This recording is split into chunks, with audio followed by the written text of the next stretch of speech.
Semoga ketabahan senantiasa menyertai pergi-pergi yang terpaksa kurestui, karena kau yang memilih untuk tak menetap lagi.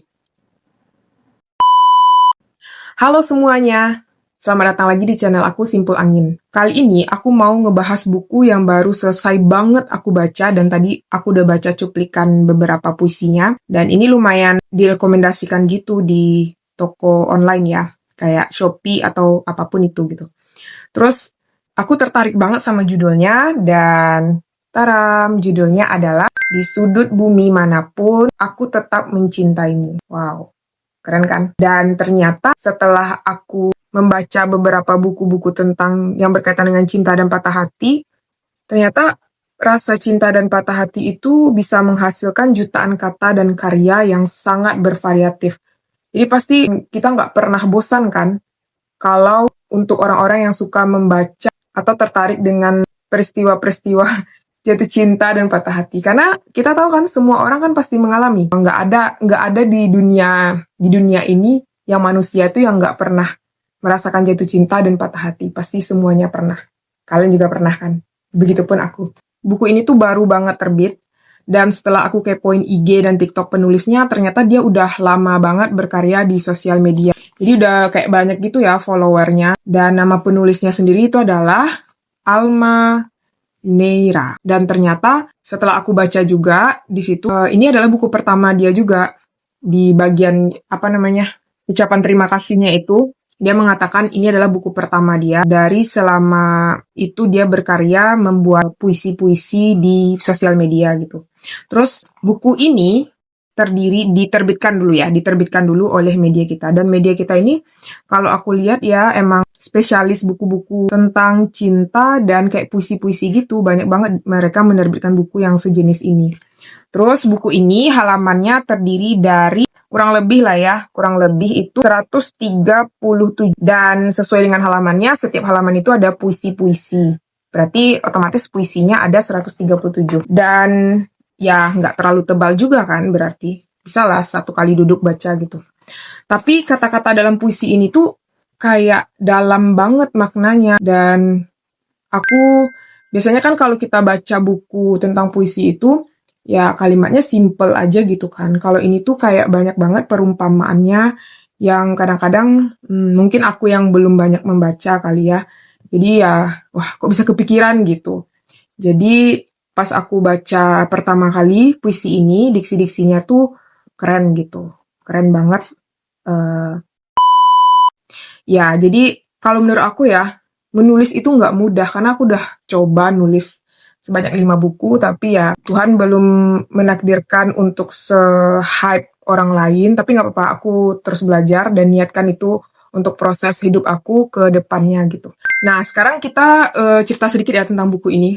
Sesuai dengan judulnya, puisi-puisi yang ditulis dalam buku ini menceritakan seseorang yang sedang jatuh cinta dan patah hati. Meskipun patah hati dan tak mungkin bersama, rasa cinta itu tidak akan mudah hilang serta akan selalu tersimpan dalam hati kita. Kita itu kan punya hati dan pikiran. Pasti hal-hal yang membekas itu sulit kan untuk kita lupakan. Nah, seperti itu juga rasa cinta dan patah hati.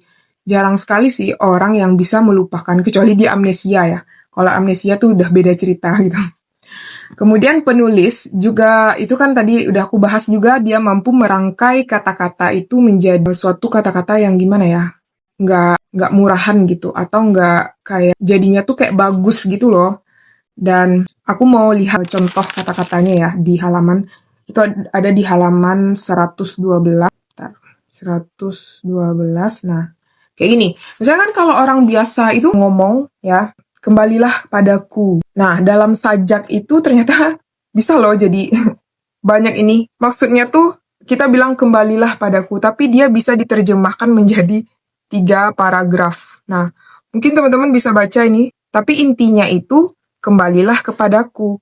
Itulah hebatnya ya kata-kata, itulah hebatnya pikiran manusia. Dan ya kembali lagi, itu semuanya karena manusia itu dikasih sama Allah kan otaknya itu sangat luar biasa ya. Jadi dari cuman 2 kata bisa menjadi suatu kalimat yang lebih panjang untuk dikembangkan gitu. Dan apalagi kalau misalnya seseorang itu sangat tertarik sekali dengan puisi, maka dia akan menemukan makna-makna yang indah dari suatu kejadian, sehingga pas kita membaca itu, rasanya kejadian itu tidaklah kejadian hal yang biasa, tapi benar-benar membekas selamanya. Kadang aku suka kepikiran gitu, kenapa ya orang-orang nih hebat banget merangkai kata-kata gitu. Dan dapat idenya dari mana ya kira-kira? Mungkin teman-teman ada yang tahu, tapi jawabannya selain jangan itu ya, jangan klise ya. Kalau kebanyakan kalau aku tanya-tanya penulis itu, kenapa sih bisa merangkai kata-kata? Ya jawabannya, ya banyak-banyak membaca, banyak-banyak baca buku gitu ya. Dan aku udah tahu sih itu, tapi ada nggak sih jawaban yang lainnya gitu? Ya, nggak tahu lah ya, mana tahu ada orang yang bisa jawab gitu selain banyak-banyak membaca. Soalnya jujur li aku juga mau gitu. Kadang kita udah usahakan bikin kalimat perumpamaan, terus kadang-kadang nggak bagus atau gimana ya? Ya kalau menurut orang yang expert gitu ya, kadang-kadang katanya nggak bagus atau kata-katanya terlalu negatif atau terlalu menyedihkan atau terlalu ngenes banget.